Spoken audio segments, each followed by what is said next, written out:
we developed our mobile tours with the intent of them being a good travel tool for people. But as we were developing them, we started looking at the content that we were creating and felt that, we hope that teachers might find some ways to use them in their classroom, because there is a lot of really interesting content, stories that are undertold in our regular history curriculum, and stories that are important to the state of Texas. I was a classroom teacher for a long time, and when I was a classroom teacher, I developed my own materials because I wanted them to address certain things, ways I wanted to teach it. So one of the things I really enjoy about doing this is I love working with teachers, helping them understand how to use these resources in their classrooms and giving them some strategies to cover what they need to cover instructionally, but in ways that are both informational and engaging for kids.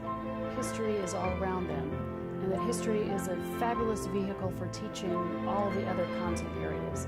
So what we hope to accomplish through our teacher workshops, through the materials that we're developing and that are available on the website, is give teachers a way to cover material that they both need to cover, but also cover thematic material through multidisciplinary approaches, which is the beauty of teaching things through history. I don't know how pioneering it is, but for many years, most of our tourism products were in the form of print guides, which people love. You know, they love being able to read about the places that they're going to and learn some of the history about it before they get there. But in an age where everybody spends all their time on mobile devices, we wanted to translate those stories that were in our print guides into mobile friendly products for teachers and for travelers. We started with a series of 7 mobile tours over a 2-year period that we developed, and now we're up to 11 total that are available on the app. So the great thing is that we get to bring groups of people together who are subject matter experts. These people come from museums, they come from historic sites, universities, county historical commissions, and other stakeholders. These groups of people help us decide what the major topics are that should be highlighted in these guides. And they help us determine the actual sites to include, and we try to use a storytelling format when we put the history together and package the history in this mobile tour. We want to make an emotional connection. We want it to resonate. Whatever the story is, we want it to resonate with people today so that they can understand for just maybe a brief little moment what might have gone on in history. Each of our tours has a rich image gallery for each site too, with images of the site itself, some historic images. This one, we had young Herf, now we have old Herf. So a variety of different images, and I want you to we'll think about those things as we move into a couple of the activities that I want you guys to work on. Just finally, a couple of the other features of the app is, if I click here, it added to my favorites. I can save things that I want from all different tours to go back to at different times rather than doing a search again and again and again. You have your pick of 11 tours. You can go into any one. This one is the German tour because I happened to pick it. You can watch videos. Within here, you'll get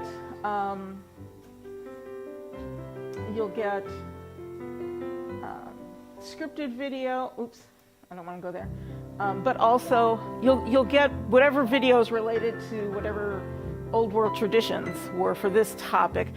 It will have a scripted video in it, which is the broad narrative. But then for this particular one, we did 5 we did 5 field videos where we went out and we talked to people who were members of German shooting clubs or dance halls, singing societies, things like that. For our scripted videos and for the audios, which I'll show you, they all have transcripts, so you can read them. Your students can use them without having to watch the video all the time as well. What else do we have on these? Let me go back here. Let me go back here to the home page. And then what is also included is a list of all the sites across the state per tour.